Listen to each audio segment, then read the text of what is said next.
Maryland funds Little Italy security upgrades. People cannot continue to feel unsafe. What the Senate president says about help from the governor as constituents criticize the mayor's crime plan. The day after Adnan Syed's release, Heyman Lee's family says they're losing hope for justice. Knowing their killer is somewhere out there, a deadline looms large in the case made famous by the Serial podcast. More questions than answers after the mysterious device that forced 2 Baltimore County schools to evacuate has been deemed safe.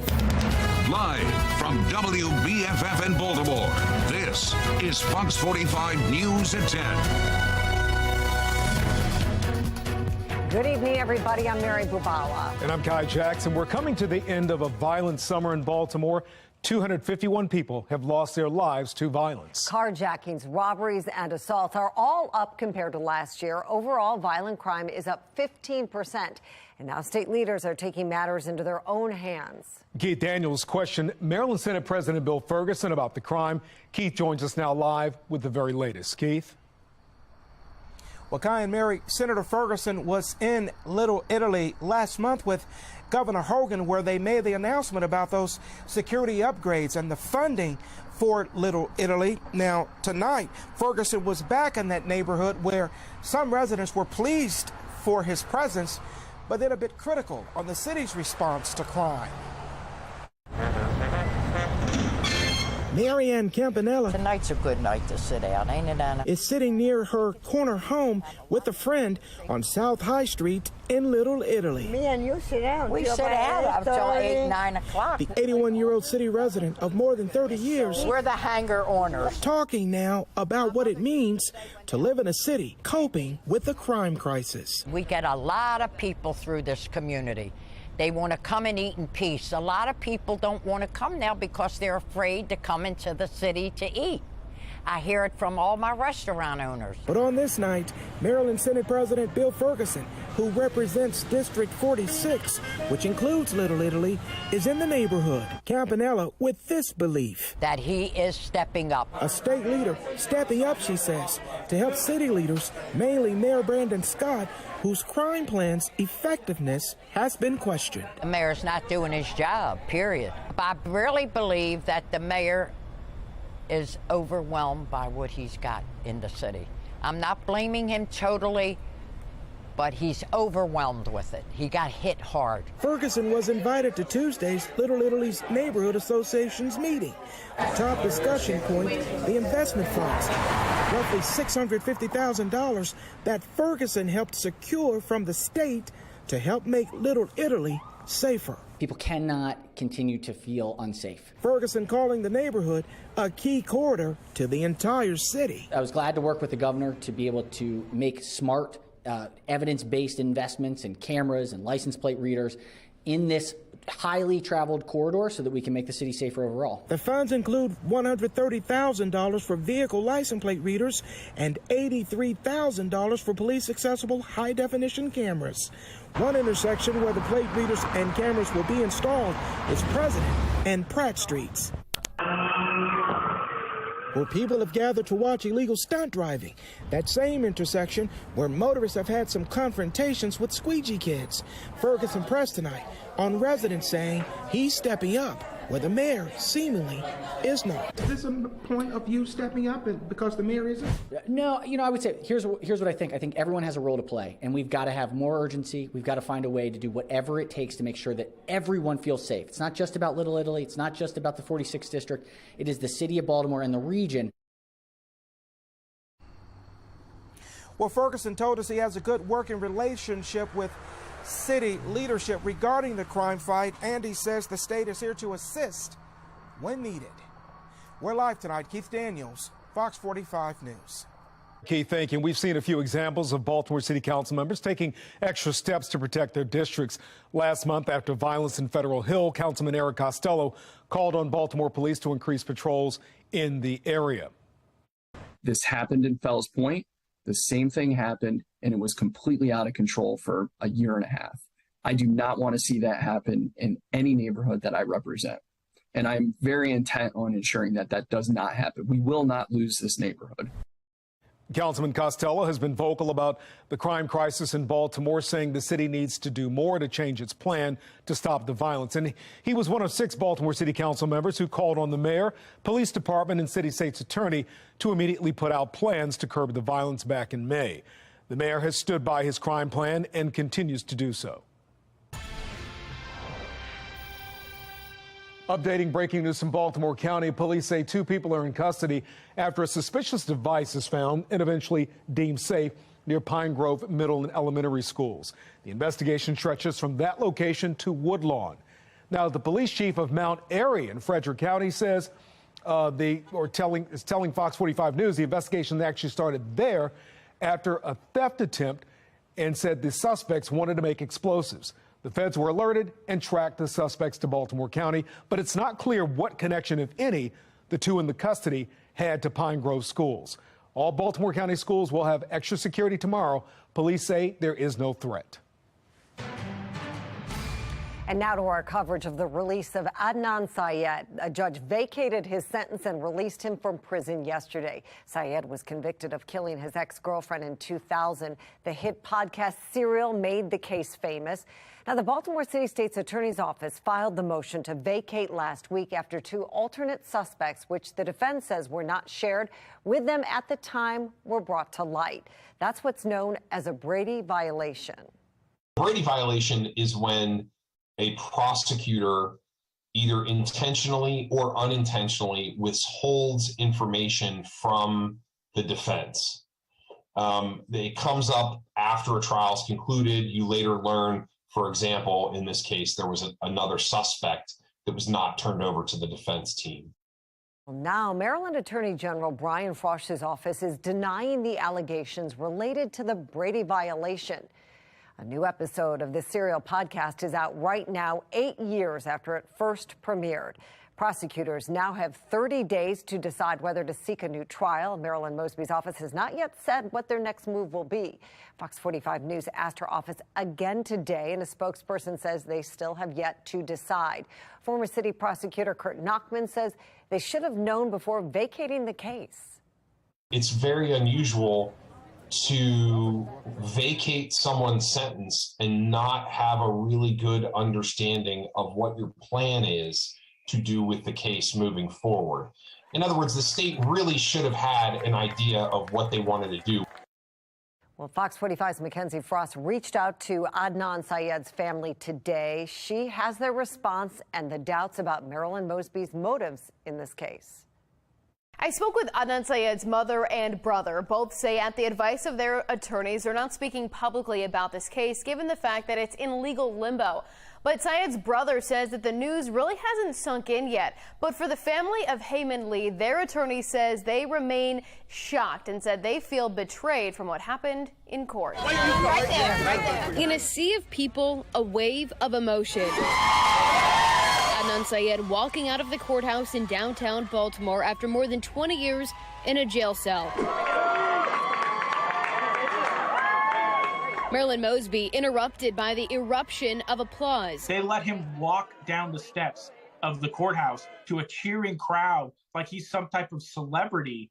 They did that on purpose. Sean Kennedy with the Maryland Public Policy Institute says Mosby's timing raises questions and casts more doubt on the motive behind setting free a man who had his convictions affirmed time and time again by different courts. Marilyn Mosby resurrecting this case, this zombie of a case, in order to score political points is just disgusting. And what she's doing and putting the Lee family through is outrageous. We should never underestimate the complete disregard that Marilyn Mosby has for victims of crime in the city of Baltimore if it suits her agenda. The Lee family isn't speaking, but their attorney, Stephen Kelly, is, and he says the family is in shock. The clients honestly are so distraught. Tuesday of last week was the first inkling that the family got that the state's attorney's office had taken a sudden turn. Last Tuesday was also the day before Marilyn Mosby was back in federal court for her own trial. And on Friday, Kelly says the Lee family found out about Monday's hearing.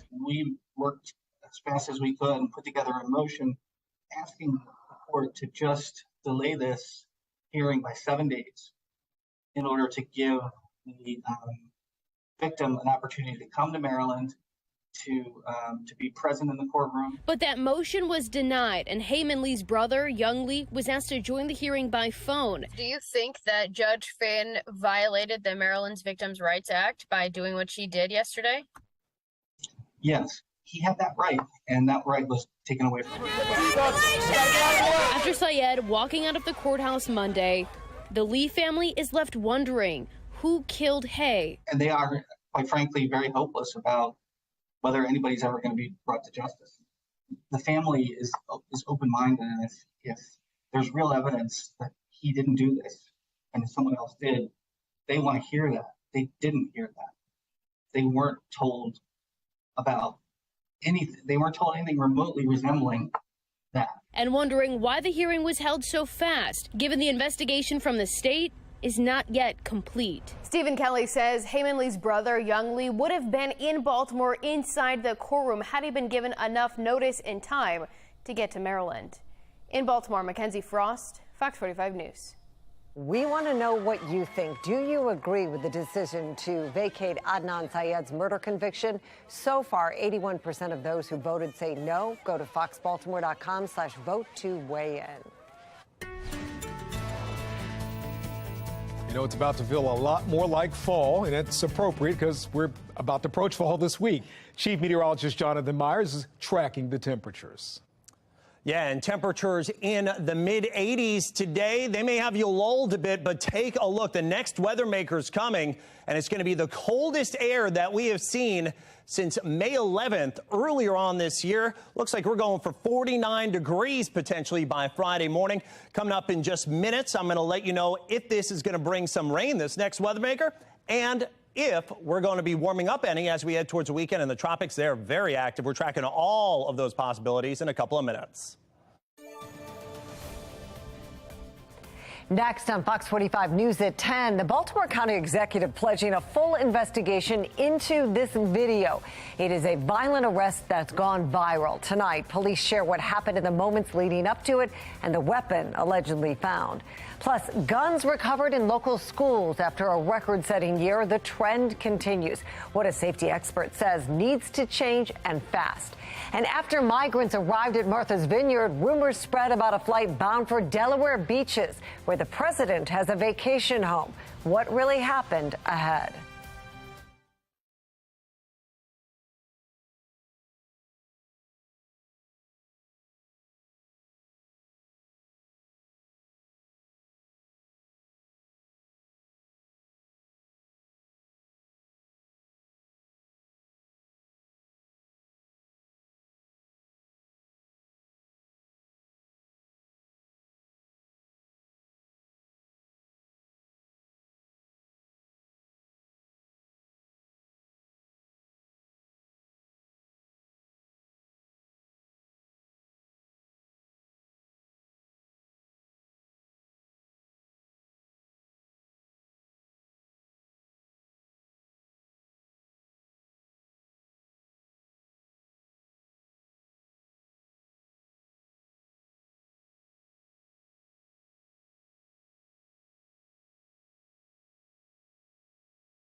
A call to study a controversial tax program is soundingly defeated at City Hall today. Yeah, that measure would have brought an examination of the city's tax increment financing program. You have commonly heard of it, called TIFs, which impact local development projects. Jeff Abel live tonight with an explanation for us. Jeff.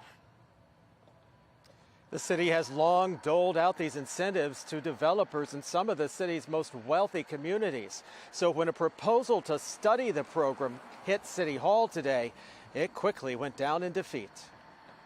I felt really blindsided. Councilwoman Odette Ramos still can't explain why her call to study the city's tax policies was soundly defeated. I had no inclination that there was going to be a problem. Her bill called for a study of Baltimore's tax increment financing programs, or TIFs.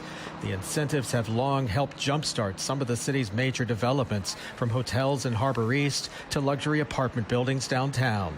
But they've been controversial because they often benefit wealthy developers in the city's most affluent communities. We have several projects that are being financed by TIFs, some very successful and, some not, and figuring out, what the economic impact is. I wanted to also explore whether or not they could be used, to address our vacant properties. But when her proposal to study TIFs hit a council committee today, it failed to win approval.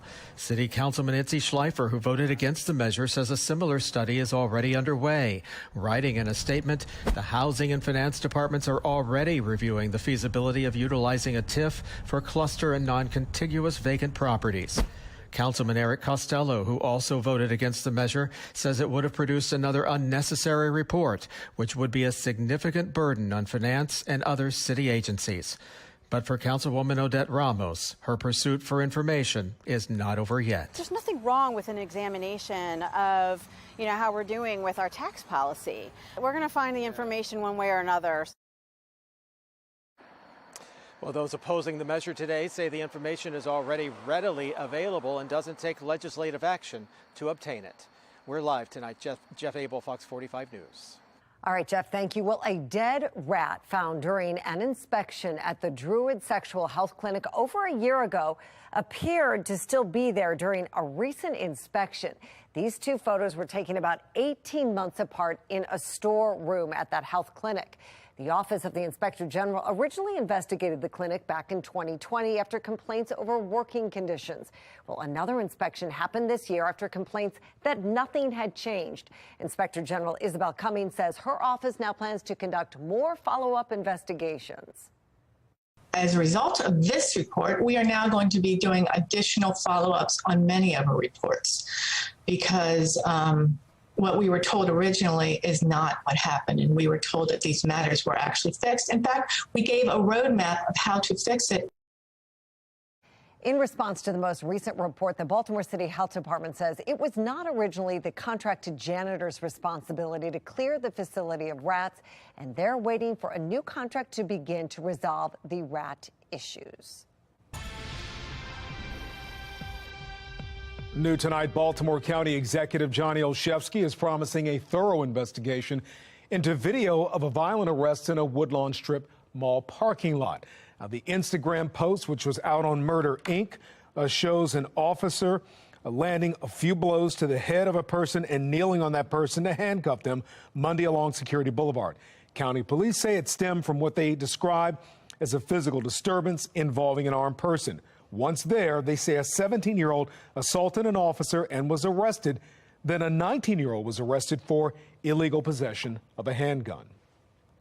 Fox 45 News has asked Baltimore County Police what the status of that officer is and whether there is body camera video of the incident. Our questions have not been answered so far. The number of migrants coming to our southern border just hit a new record. I'm Christine Frizzell with a look at what's behind the surge and why Washington lawmakers are doing so little to respond. Plus, the number of firearms found on students in local schools climbs. One safety expert shares who needs to be held accountable to reverse the trend.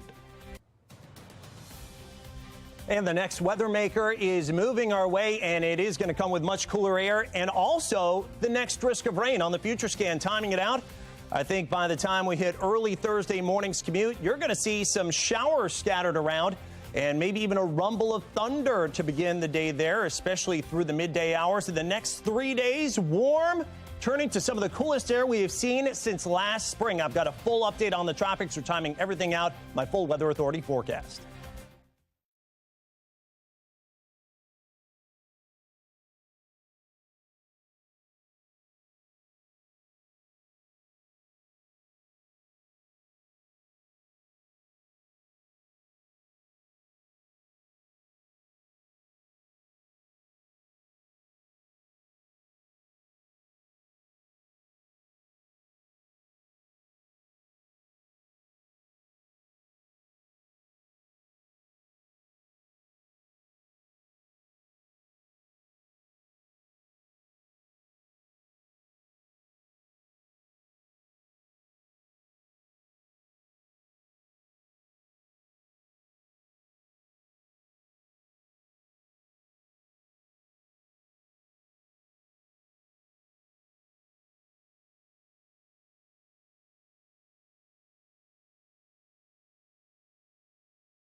Well, taking a live look at M&T Bank Stadium. Don't you love that music?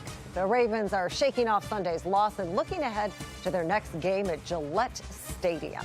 And you can watch the Ravens take on the New England Patriots right here on Fox 45. Kickoff 1 o'clock Sunday afternoon. It appears migrants did not arrive by plane in Delaware. There were reports of plans to fly a group of migrants from Texas to Rehoboth Beach. President Joe Biden has a home there. Delaware officials made preparations for the migrants, but say they actually didn't expect any to arrive today. We have heard and seen the reports that all of you have seen, and we are here as a state to support people who might arrive in Delaware. The answer is no, that the governor's office has not received any outreach from either Texas or Florida. Well, tonight, new numbers are detailing the number of migrants encountered at the southern border. And they paint a picture of the growing challenges the entire country is facing. National correspondent Christine Frizzell reports it comes as debate grows over what to do next.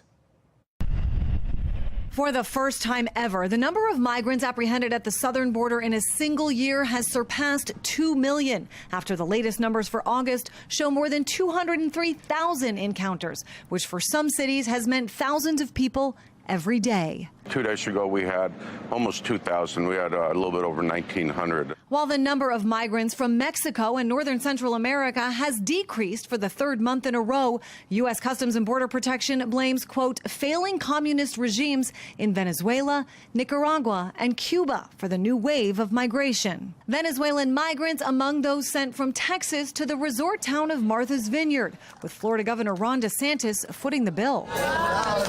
But those migrants report being told they were being sent to Washington, D.C. or Boston. A Texas sheriff now opening a criminal investigation into the matter. The allegations that we've heard is absolutely distasteful. It's disgusting. It's an abuse of human rights. The differing approach is another example of how politics has made finding solutions near impossible on Capitol Hill, despite bipartisan immigration legislation already passing the House. There are some who want solutions, fixes for DACA, reform our broken system, ensure pathways for citizenship, the farm worker modernization bill. The policies are out there. The political will on behalf of Senate Republicans isn't. But others say President Biden's policies have sent the message to migrants the border is essentially open. Sometimes 10, 12 hours after they're apprehended, they're released. And where are they released to? The overwhelming majority to local communities, local towns along the border. Critics are also raising concerns about safety and security with these numbers. With still a month to go, already 78 people have been arrested along the southern border who are on the terror watch list. Compare that to 15 the fiscal year before and 3 the year before that.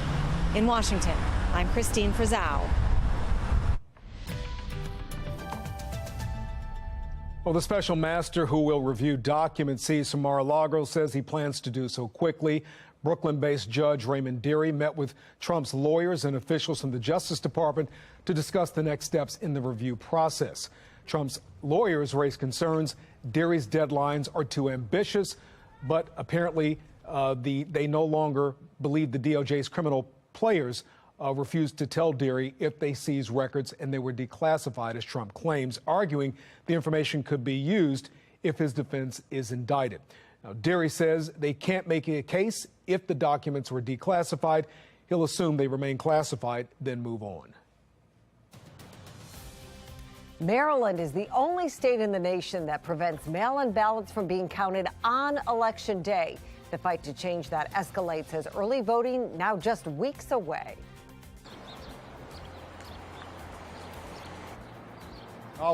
What he wants and why one legal expert is calling it a waste of money.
Our top story at 10:30, some concerning incidents in Baltimore City and county schools today. 2 Baltimore County schools were evacuated because of what police are calling a suspicious package they did early in the day.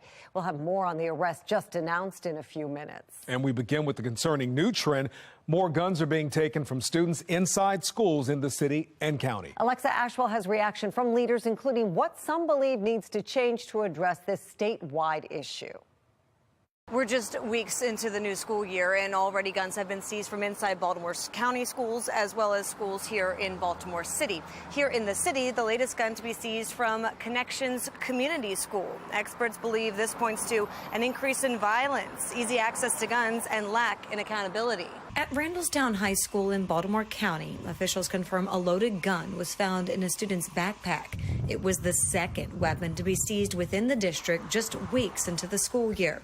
Days prior, another gun was found inside a student's backpack at Chesapeake High School. Clearly, it's concerning anytime you have an act of violence or a weapon found in our school. Over the radio this morning, Baltimore County Executive Johnny Olszewski expressing his concern. A similar sentiment we've heard from Baltimore City Schools FOP President Clyde Boatwright. It's concerning that the access to firearms by our young people is so easy in our region. And, I'm concerned about the level of violence increasing in and around our schools based on the fact that young people have such easy access to firearms. Boatwright called out city leadership after 3 incidents involving guns in or around Baltimore City schools, including the Merville High School student shot and killed in the parking lot of his school just before Labor Day weekend. And then this loaded gun recovered from Connections Community School the next week. That's now 17 gun issues since August of 2021 in Baltimore City schools. Boatwright believes it comes down to consequence. The teens in Baltimore County and Baltimore City found to be in possession of these guns were reportedly arrested, but exactly how the juvenile cases are handled is unknown. If you make that choice should come with a consequence, and the consequence should be swift and it should be just. And meaning, simply put, the crime and the punishment should be equal. As for these latest cases in Baltimore County, I asked police exactly what charges these students are facing. A spokesperson acknowledged my request, but I have not yet received a response. In Baltimore, Alexa Ashwell, Fox 45 News. 2 people are in custody after a suspicious device was found near Pine Grove Middle School in Baltimore County. That school and Pine Grove Elementary were both evacuated. Now, we've learned police were tipped off to the possible explosives while investigating a theft. The victim apparently told police the suspects had purchased materials to make the explosives. That's when the FBI was contacted. One of the suspects was arrested near Pine Grove Middle School, the other at a motel in Woodlawn. Police say there is no longer a threat to the community. So the Baltimore County Police have taken measures to have a controlled incident happen, and that was done by our hazardous device unit. But there is no threat at that time in reference to that incident. Police did detonate the device at Pine Grove Middle School. There will be extra police presence tomorrow across Baltimore County schools. In Cecil County, a student was arrested after deputies say she was caught selling marijuana edibles to other students.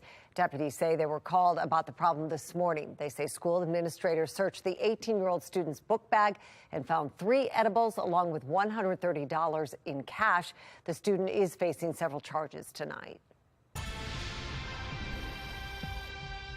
City Council President Nick Mosby's office is asking the city's Board of Estimates for more than $9,000 to reimburse his chief of staff for a recent trip to England.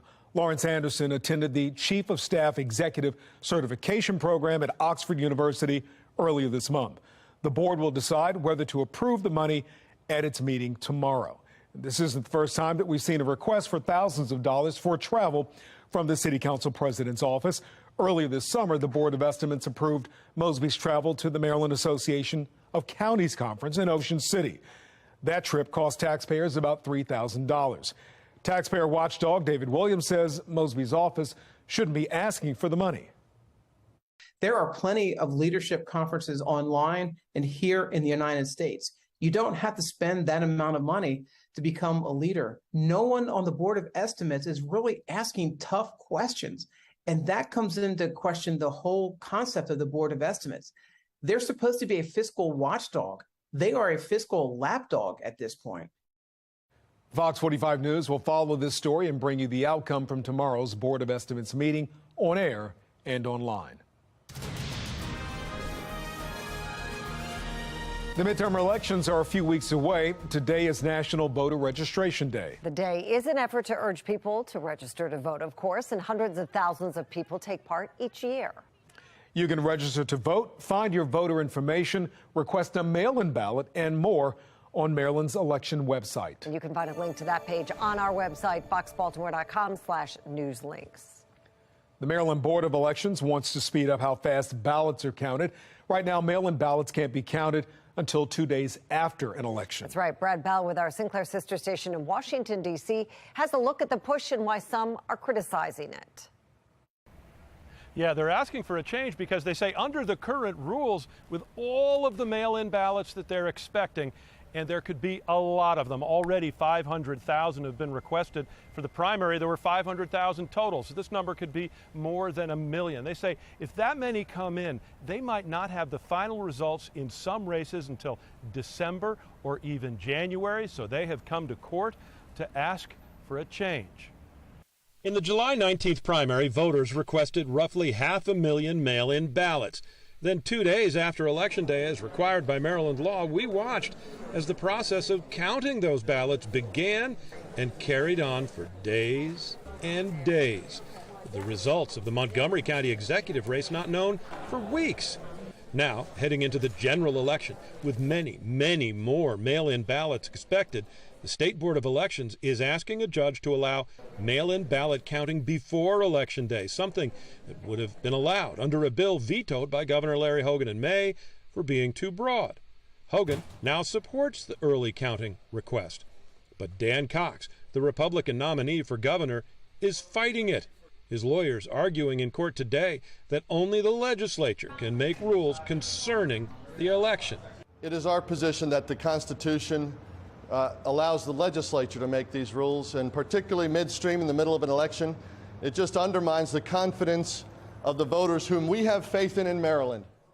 So the judge has said he will issue his ruling Friday afternoon at 3. The Democrat in the governor's race, Wes Moore, is in favor of the change, getting a head start on counting these mail-in ballots as they come in. Now, we asked Cox today specifically, if he does not get this ruling in his favor, if the ballots are counted early, would he recognize and respect the results of this election? He would not answer. In Rockville, Brad Bell, Fox 45 News.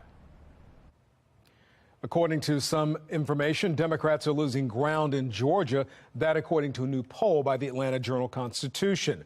The poll shows Governor Brian Kemp is leading Stacey Abrams, the challenger, 50 to 42%. 6% are undecided. Democratic Senator Raphael Warnock's reelection bid is close. He's behind former NFL Herschel Walker, 46 to 42%. The poll also finds Abrams needs to increase her support among black voters, a key constituency of hers. Well, without naming President Biden or former President Trump, a new NBC poll shows more American voters can get behind the Democrats' midterm messaging than the Republicans. In the poll, the Democratic message focuses on lowering health care costs, holding corporations accountable, rejecting election lies, and supporting abortion rights. Republicans address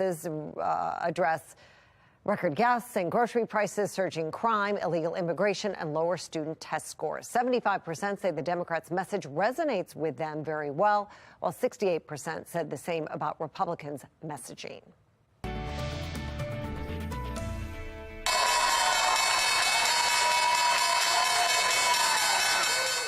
Stocks extended some losses today. Investors are waiting to see how far the central bank will raise interest rates at the end of its policy meeting tomorrow.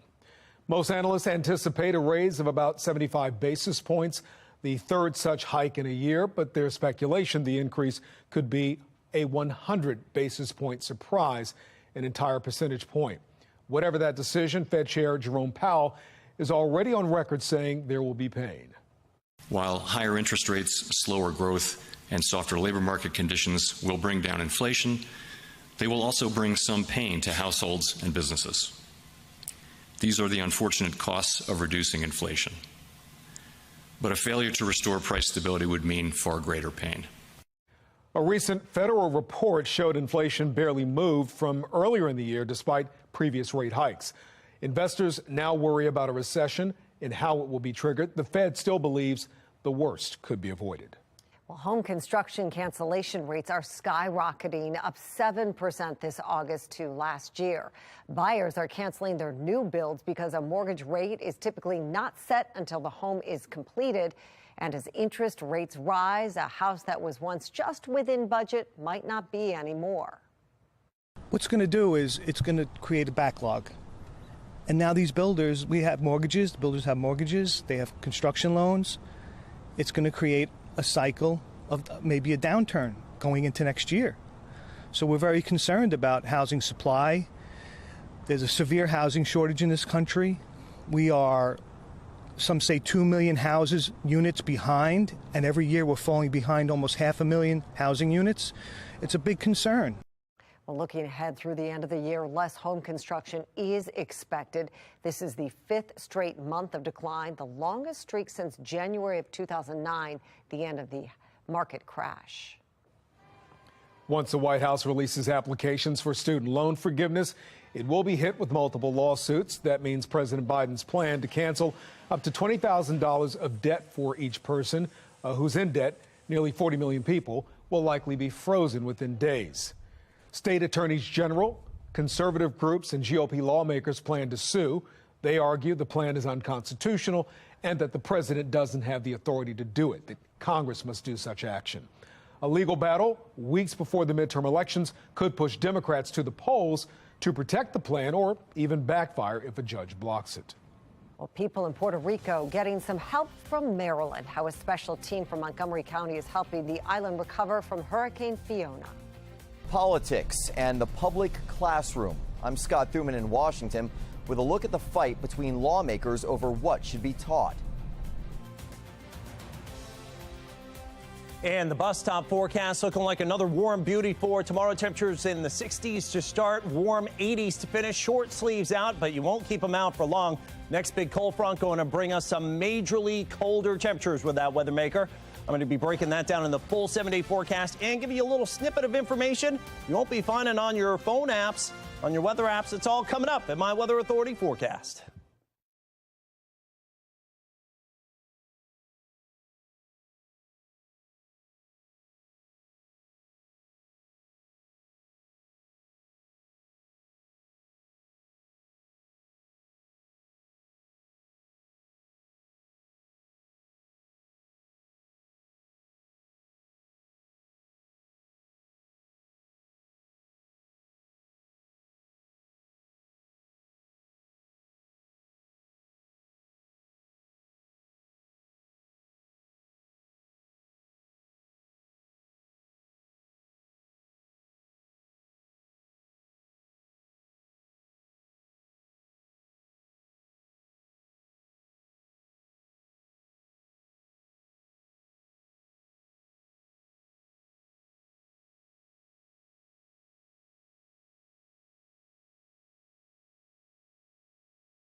A major cool down is on the way. Chief Meteorologist Jonathan Myers has our forecast. Yeah, Mary, you bet. After the warm temperatures today, up to 85 degrees, guess what? We may not even make it out of the 60s by the end of this week. Our next weather maker, a strong cold front. Some rain and some of the coolest weather since May coming our way, and active tropics also in the forecast, and several threats that we're watching. Temperature right now at 68, so we have some mainly clear skies, but we're on the warm side of this latest weather maker. You can see the showers and thunderstorms with it that are up around Detroit and all the way to Minneapolis. So the nice, warm, dry weather we've been seeing, it's going to be giving way to much cooler temperatures, and this is going to be starting Thursday, but especially Friday and Saturday. So that's something we're watching here. Lows could only be in the 40s end of this week. Now, out in the tropics, Fiona, a major hurricane, could be threatening Bermuda in the next several days. And here's something you won't find on your weather apps on your phone. Take a look. Some big swells could be heading our way. It's not going to be real direct big effects,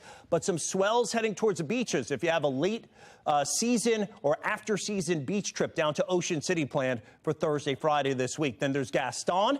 That also brand new as of today, but that's going out into the open Atlantic. And then we're watching a high chance of potential development here that could traipse its way over the Caribbean and eventually could make a turn up toward Cuba and eventually could end up in the Gulf of Mexico next 5 to 10 days. So the future scan around here, just a couple of patchy clouds tonight. Clouds increase tomorrow late, temperatures in the 80s, and there are your showers that come our way later Wednesday night into Thursday. Much cooler Friday, Saturday. Ravens game on Sunday, up Foxborough, 80 and sun here. Jonathan, thank you. Well, the arrival of cooler temperatures may tempt you to bring your space heater out of storage or get a new one. It is a good reminder to follow safety advice from FEMA and fire departments because there are fire risks. First, make sure it's on ground level. Second, make sure it's at least 3 feet away from anything that could burn in all directions. And third, never leave it on when you leave a room or go to sleep. Well, if you visit a pumpkin patch, an apple orchard, decorate you for Halloween or any other favorite fall activity this weekend or the weeks ahead, we want to see it. You can send your pictures and videos to our website, foxbaltimore.com, or use your Fox 45 News app. Just click the Explore tab and then chime in. Record flooding is still being reported throughout Puerto Rico following a direct hit from Hurricane Fiona. Some areas saw 30 inches of rain with close to 1,000 water rescues reported, and at least 3 people were killed. There are more than 2,000 people living in shelters right now, many describing a chaotic evacuation process. Everything was flooded. We had to run out in the rain, and we had to leave an emergency. And thanks to a neighbor who helped us, we could get out. Millions of people are still without power tonight. Puerto Rico is still not fully recovered from Hurricane Maria, which hit 5 years ago this week. It's not clear how long it will take to get power back.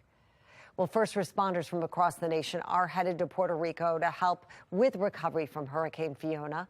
Take a look at this. 35 members of the Maryland Task Force 1 are in Puerto Rico right now. They left this morning and landed in San Juan this afternoon. Their travel was delayed for days because the damage has made it difficult to even just get to the island. So these are municipalities that are completely flooded underwater, rivers that have overcome highways, bridges, and this type of thing. Those municipalities in particular have probably never seen it before, and they say that the disastrous effects of this storm are even worse than Maria in many areas. The team will be deployed in Puerto Rico for at least 10 days, but they could be there for months. Well, there's a fierce debate tonight over what can or can't be discussed in public schools. The topic, gender identity. Politics playing a central part in this fight. Sinclair's chief political correspondent Scott Thuman has new poll numbers and reaction. Voters this November are driven to the midterms by divisive issues from the economy to crime to abortion rights, but also top of mind education. More specifically, a fight over what educators can or should teach in the classroom. Education today, sadly, is far different than education was 20 or 30 years ago when Sex ed was introduced at older ages. Now the kinds of issues and the kinds of lessons that are being pushed are at very, very young ages and often with extremely graphic and sometimes disturbing content. A recent New York Times poll shows when asked if teachers should be able to provide instruction on sexual orientation and gender identity in elementary school, an overwhelming number, 70%, were opposed. Only 27 supported the idea. The progressive left Democrats are trying to put politicians and bureaucrats between parents and their children. That argument helped elect Governor Glenn Youngkin in Virginia, where he has since signed bills allowing parents to see a school's curriculum. It's a parent's child, not the state, not government's child. In Florida, the governor promoted a new ban on lessons about sexual orientation and materials not deemed age appropriate for K through third graders. But to critics, it's discrimination, and they plan to fight back at the polls. In the next election, your voice will matter. Insisting the need for inclusivity has grown and must be addressed in what they see as a safe space. You're letting a kid know that it's fine if you, for example, think you might be gay or you are trans or whatever. So it's really important at that early age to just normalize the kind of full diversity of identities that exist. The White House, weighing in the past, has called bans on these in-classroom discussions a dangerous discriminatory trend. But that latest polling shows that voters across party lines have broad concerns about what's being taught. In Washington, I'm Scott Thuman. Well, Maryland saw some parent protests last spring over gender education in Maryland classrooms. Those parents said they want to choose which health curriculum topics their children learn at school. The protest specifically targeted the Maryland School Board's comprehensive health education framework adopted in 2019, including the topic of gender identity and expression as part of family life and human sexuality instruction. Well, new tonight on the Late Edition, it's being called the biggest COVID fraud scheme to date. How nearly 50 people were able to swipe $250 million in COVID relief funds meant for hungry children. 8 people hospitalized after a massive explosion in Chicago. One woman's wild description of what she felt in the next building over. And it's time for a Ravens reset, how the team is moving on to next week following an historic collapse against the Dolphins.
Well, the O's playoff hopes hanging by a thread after being mauled by the Detroit Tigers last night. But this team, you know what? They don't quit. In the seventh, Gunnar Henderson snaps the Birds' 16-inning scoreless streak with mammoth 2-run homer. But that's all they would get. 9 runners were stranded on base. Orioles fall 3-2 and could be 6 games out of the wild card at the end of the night with just 15 games left. Well, tonight, the Ravens are correcting mistakes that led to that stunning 21-point collapse in the fourth quarter this past Sunday. Coach John Harbaugh isn't pointing fingers, but said youth definitely played a factor in the meltdown. Several rookies made mistakes Harbaugh says can't be repeated. It's not like the end of the world. I mean, these are not complicated things. You know, these are all things that have been coached and are in the system, and everybody knows it after it happens. Oh, that's right. I've got to get that right. But in the heat of battle, when those routes are running up on you really fast and things are flashing in front of your eyes, that's what football is. That's what makes it so tough. It's not easy. It's not lines on a paper. Well, the Ravens will try to bounce back this Sunday at 1 as they travel to Foxborough to take on the Patriots, who are also 1-1. You can catch that game right here on Fox 45. Ahead on the late edition, 2 arrests made after possible explosives found near a Baltimore County school. What we're learning from the most recent police report. And intermittent fasting has been on the rise for years, but how beneficial is it to your health? A local doctor provides some dietary guidance.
Well, a new study from Wallet Hub found Maryland is the second happiest state in the U.S. Hawaii beat Maryland for the top spot. I understand that, don't you?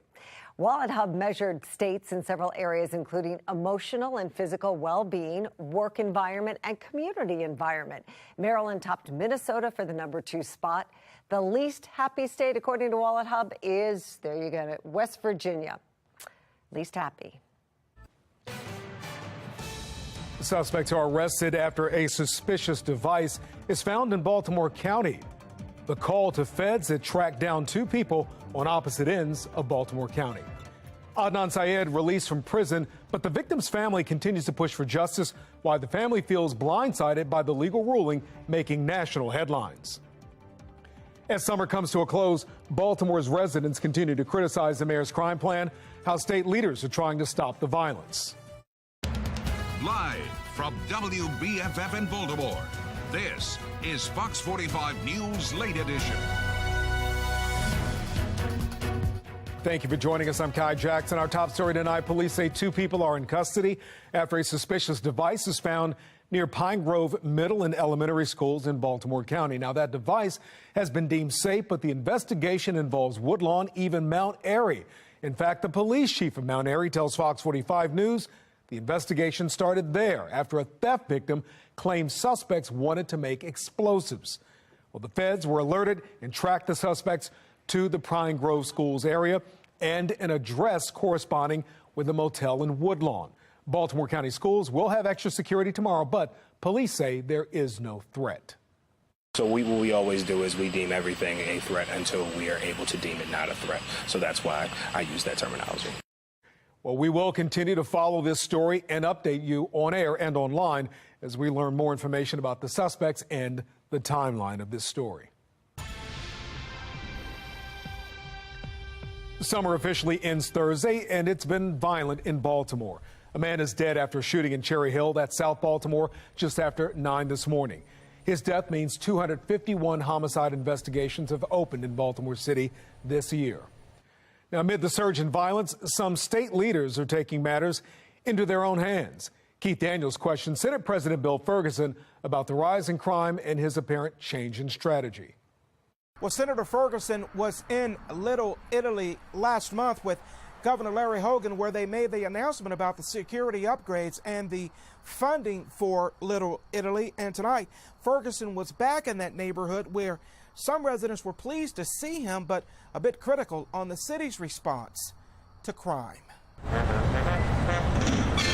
Marianne Campanella. Tonight's a good night to sit down, ain't it, Anna? Is sitting near her corner home with a friend on South High Street in Little Italy. Me and you sit down. We sit down up till 8, 9 o'clock. The 81-year-old city resident of more than 30 years. We're the hanger owners. Talking now about what it means to live in a city coping with the crime crisis. We get a lot of people through this community. They want to come and eat in peace. A lot of people don't want to come now because they're afraid to come into the city to eat. I hear it from all my restaurant owners. But on this night, Maryland Senate President Bill Ferguson, who represents District 46, which includes Little Italy, is in the neighborhood. Campanella with this belief. That he is stepping up. A state leader stepping up, she says, to help city leaders, mainly Mayor Brandon Scott, whose crime plan's effectiveness has been questioned. The mayor's not doing his job, period. I really believe that the mayor is overwhelmed by what he's got in the city. I'm not blaming him totally, but he's overwhelmed with it. He got hit hard. Ferguson was invited to Tuesday's Little Italy's Neighborhood Association's meeting. The top discussion point, the investment funds, roughly $650,000 that Ferguson helped secure from the state to help make Little Italy safer. People cannot continue to feel unsafe. Ferguson calling the neighborhood a key corridor to the entire city. I was glad to work with the governor to be able to make smart, evidence-based investments in cameras and license plate readers in this highly traveled corridor so that we can make the city safer overall. The funds include $130,000 for vehicle license plate readers and $83,000 for police-accessible high-definition cameras. One intersection where the plate readers and cameras will be installed is President and Pratt Streets, where people have gathered to watch illegal stunt driving. That same intersection where motorists have had some confrontations with squeegee kids. Ferguson pressed tonight on residents saying he's stepping up where the mayor seemingly is not. Is this a point of you stepping up because the mayor isn't? No, I would say here's what I think. I think everyone has a role to play, and we've got to have more urgency. We've got to find a way to do whatever it takes to make sure that everyone feels safe. It's not just about Little Italy. It's not just about the 46th district. It is the city of Baltimore and the region. Well, Ferguson told us he has a good working relationship with city leadership regarding the crime fight, and he says the state is here to assist when needed. Reporting tonight, Keith Daniels, Fox 45 News. We're not yet declaring Adnan Syed is innocent, but we are declaring that in the interest of fairness and justice, he is entitled to a new trial. Adnan Syed is out of prison after 22 years. The city state's attorney's office, his charges were vacated, citing new evidence in the case. But will there be a new trial? Well, that's up to Marilyn Mosby's office. They have 30 days to decide if they will seek a new trial. As for the victim, Heyman Lee, her family feels that they've been wronged by the justice system. The family's attorney says their clients are distraught, having not received word of the change of plans until last week, just days before that ruling. Now, they scrambled to make sure their side of the story would be heard in person in the courtroom, but apparently that wasn't allowed. The victim's brother was forced to join the hearing virtually. We worked as fast as we could and put together a motion asking the court to just delay this hearing by 7 days in order to give the victim an opportunity to come to Maryland, to be present in the courtroom. Well, Lee's attorney feels victims' rights were violated. They continue to ask why the hearing was held so quickly, given the investigation from the state isn't complete. Fox 45 News has laid out a timeline of the critical events of the Syed case. It is available online at foxbaltimore.com. A call for a closer look into a controversial tax program swiftly stamped out at City Hall. Fox 45's Jeff Abel looks into the impact on local development projects in the city. Well, the city has long doled out these tax incentives to developers in some of the city's wealthiest communities. So when a proposal to study the program hit City Hall today, it quickly went down in defeat.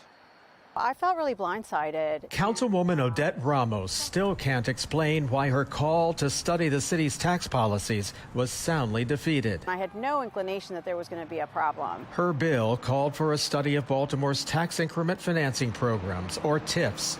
The incentives have long helped jumpstart some of the city's major developments, from hotels in Harbor East to luxury apartment buildings downtown. But they've been controversial because they often benefit wealthy developers in the city's most affluent communities. We have several projects that are being financed by TIFs, some very successful and, some not, and figuring out, what the economic impact is. I wanted to also explore whether or not they could be used, to address our vacant properties. But when her proposal to study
Less than a month into the school year, a second weapon has been seized from a Baltimore County school. Police say they found a loaded gun inside of a student's backpack at Randallstown High School. Baltimore County Executive Johnny Olszewski expressed his concern about the ease of access to firearms. It's concerning that the access to firearms by our young people is so easy in our region. And, you know, I'm concerned about the level of violence increasing in and around our schools based on the fact that young people have such easy access to firearms. The city school FOP president, Clyde Boatwright, who you saw there, called out city leadership after 3 incidents involving guns in or around Baltimore city schools, including the deadly Mervo school shooting during dismissal in the first week of classes. Baltimore city schools had 17 gun incidents on or near campuses since the start of last school year. A Cecil County student is facing several charges after police say she was caught selling marijuana edibles to other students. Deputies say they were called about the problem this morning. They say school administrators searched the 18-year-old student's book bag and found 3 edibles and $130 in cash. A national retailer laying off hundreds of corporate employees. Economists predict more layoffs to come. I'm Kayla Gaskins with that story straight ahead. A shocking scene after a building explosion in Chicago. A woman's chilling description of how that blast felt in the building next door.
Breaking news right now from Washington, D.C., where a man is in custody accused of vandalizing the Washington Monument. Take a look at that right there. Police say he splashed red paint all over the marble, writing profanity that we had to blur out. Kevin Lewis with our Sinclair sister station in D.C. reports that it could take multiple treatments to get all that paint off. And even then, officials are saying stains could remain. You can read more about this in the local section on FoxBaltimore.com. Here's a look at today's top trending stories. Number one, at least 8 people are hospitalized after an apartment building explodes in Chicago. Take a look at this. You can see debris on the ground. The Chicago Fire Commissioner says he's not sure what caused the blast and says some of the victims are suffering traumatic injuries. A nearby resident described that blast. I live right here on the corner, and I was on my phone laying in the bed, and I heard a big explosion, and then my bed shook, almost like an earthquake. And so I immediately came out, and the windows was busted, and you could smell gas, like real strong gas in the air. And then I seen that the building was exploded. It was, debris everywhere. People was running from here and there. I thought it was a terrorist attack. It's unclear how many people were displaced. The building actually failed its most recent inspection in 2020. Number two, a woman is hurt after a crane collapses onto her car in New York City. Take a look at this. Police say construction was underway at a nearby building when the crane went down. Just a horrifying scene. The driver now miraculously only suffered minor injuries. 29 workers from the construction site were evacuated as a precaution. Number three, the Justice Department is announcing charges against 47 people they say stole from a pandemic program meant to help needy children. DOJ claims the defendants took $250 million from the federal child nutrition program, setting up a network of shell companies connected to a hunger relief nonprofit in Minnesota. Prosecutors say these people claimed to be helping children, but were actually spending millions on luxury cars, real estate, and vacations. As the economy slides, apparel giant Gap is cutting 500 corporate jobs. They say they likely won't be the last major company to make these kinds of cuts. National correspondent Kayla Gaskins has more.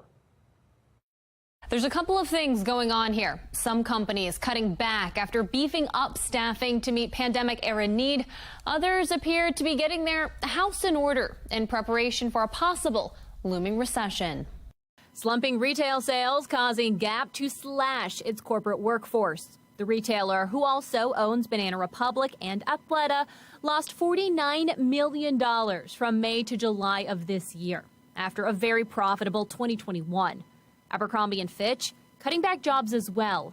Duke University economist Connell Fullenkamp saying these layoffs are an adjustment to consumers' changing spending habits post-pandemic. They really bulked up during the pandemic because their sales soared, and they thought that these changes that were induced by the pandemic were going to last. They didn't, so they ended up doing the rational thing, which is laying some people off. Inflation also leaving consumers with less discretionary income. Economists predicting more layoffs ahead, but for another reason. A recent Stifel survey reporting the vast majority of corporate executives and business owners believe a recession is imminent or already here. Another survey from P&W showing 50% of business leaders plan to scale back personnel numbers in the next 6 to 12 months. Fullenkamp pointing out these layoffs are mostly high-skilled, white-collar positions. I think a lot of companies are taking this time to really look at their own kind of headquarters operations and seeing how much leaner they can run. I think they're looking ahead, thinking about the possibility of a recession sometime in 23 and probably getting their house in order. A question economists continue to debate is how a possible recession will impact the Great Resignation phenomenon plaguing corporations. With less alternatives, workers may have no other option than to hold on to the positions they already have. Time will tell, of course. I'm Kayla Gaskins reporting. Just sobering and heartbreaking scenes in Puerto Rico as Hurricane Fiona slams the island, leaving many residents, most of them, in fact, without power. Many left dealing with mudslides, shifting buildings, even overwhelming flooding, as you see here in this video. Now, Maryland's Task Force 1 has just arrived in Puerto Rico to help in the relief efforts. They left BWI around 1 o'clock this afternoon with supplies. Task Force members are scheduled to be deployed for about 10 days, but they could stay longer depending on the needs in the U.S. territory, which Puerto Rico is. Chief Meteorologist Jonathan Myers is here right now tracking that storm as it moves across the Atlantic. Jonathan? Yeah, and after Maria 5 years ago there, just a mass devastation, and then this. It's really just heartbreaking. And we still have active tropics, and we're going to be tracking Fiona. We've got a couple more, unfortunately, that we're watching as well that could have some at least inklings of impacts on the United States. First off, let's talk about our weather. A strong cold front is on the way. Showers going to move through with that by tomorrow night into Thursday, and then it's the coolest air we have seen since May 11th of last year. That's my birthday, by the way, May 11th. So I guess we're kind of commemorating that with the temperatures in the 40s.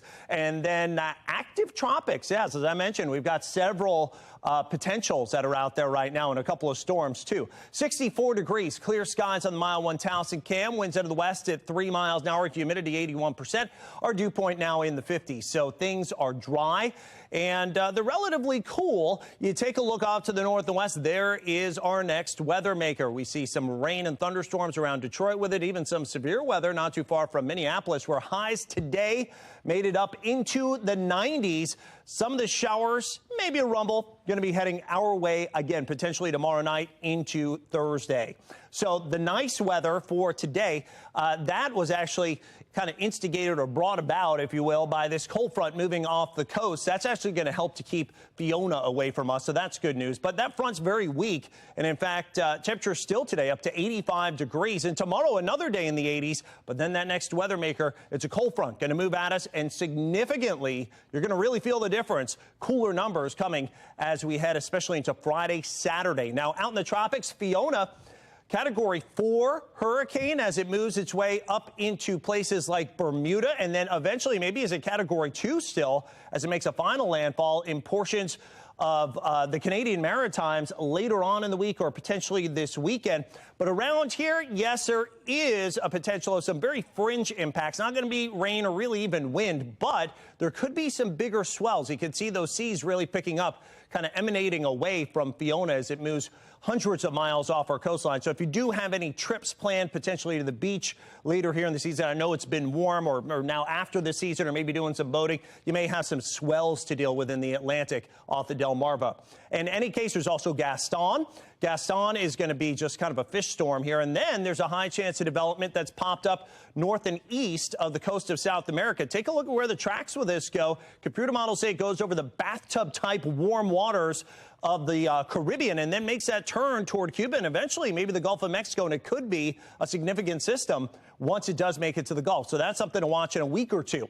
Now around here, again, temperatures down into the 60s overnight, maybe even some upper 50s in spots tomorrow. Partly to mostly sunny skies, back to the mid to upper 80s, and there are your showers after midnight into Thursday morning, and then on and off during the day on Thursday. That's going to be our next weather maker, that cold front. Temperatures start the day in the 60s, working to the mid to upper 70s, and then drop down later in the day as the showers and colder air moves in. Fall begins on Thursday, and it's going to feel like it Friday, Saturday. Lows 40s, highs struggling to near 70. Ravens game up in Foxborough on Sunday in Massachusetts, but around here 80 and sun. All right, Jonathan, thank you. A diet craze has ballooned in popularity, but how beneficial is it for your health? Up next, a doctor weighs in on intermittent fasting.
It's become a pretty popular way of eating, and it stresses the benefits of not only what you eat, but when you eat it.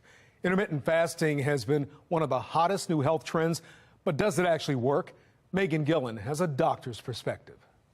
There's all kinds of diets, but one that is trending right now is intermittent fasting, and it involves cycles of fasting for 16 to 18 hours. Some supporters claim this style of eating is more sustainable, but is it healthy? Dr. Kevin Ferentz weighs in. And the truth is, if you do intermittent fasting and you decrease the number of calories that you take in, you're going to lose weight, because that's what weight loss is all about. There are some who say that this can actually help prevent cancer, that it's better for your metabolism. I wanted to ask you if you think that those touted benefits are actually legit. People who cut their calories will have decreased cancer. I'm not kidding. Weight loss does decrease your risk of cancer, dramatically decreases your risk of diabetes. But does it make a difference whether it's intermittent fasting or just decreasing your calories? Probably not. Dr. Ferentz went on to add there's no diet better than another, again saying it's just about calories. I'm Megan Gillen, Fox 45 News. After no runs scored last night, the Orioles offense had to improve, right? Could a late-night surge against the Tigers be enough to avoid a second loss? Highlights in Sports Unlimited.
The O's playoff hopes are hanging by a thread after being mauled by Detroit last night. Tonight, a shot at redemption in the seventh. Gunnar Henderson snaps the Birds' 16-inning scoreless streak with a mammoth 2-run homer, but that was the only offense they would see. O's fall 3-2 and could be 6 games out for the wild card spot at the end of the night. Just 15 games remain, so it is tight as a banjo string. For the Ravens, it's time to hit the reset button after an historic collapse Sunday against the Dolphins. A blown 21-point lead ties a franchise record. Coach John Harbaugh didn't point fingers, but says youth and inexperience were factors in the meltdown. Several rookies gave up big plays in the fourth quarter, something Harbaugh says can't happen. It's not like the end of the world. I mean, these are not complicated things. You know, these are all things that have been coached and are in the system, and everybody knows it after it happens. Oh, that's right. I've got to get that right. But in the heat of battle, when those routes are running up on you really fast and things are flashed in front of your eyes, that's what football is. That's what makes it so tough. It's not easy. It's not lines on a paper. Well, the great chance to regroup this Sunday comes as the Ravens head north to take on the New England Patriots in Foxborough. Kickoff is set for 1 p.m. You can watch all the action right here on Fox 45. Well, the Ravens aren't the only Maryland football team with a big game this weekend. The Terps have a huge game against number 4 Michigan in the Big House to open Big Ten play. Maryland is 3-0 for the second year, but are heavy underdogs. The Wolverines have only allowed 17 points combined in 3 games, and the Terps coach Mike Loxley says offense will be the key. The more diverse we are in terms of who's touching the ball, and when our running backs and the talent they have in that room is very comparable to what we have at the receiver position, it makes it tough to defend. And to be able to have the complementary ability to run the football will really benefit us in the long run. The game will be featured as Fox's Big Noon Saturday. Pre-game coverage starts at 10 a.m. with kickoff set for noon right here on Fox 45.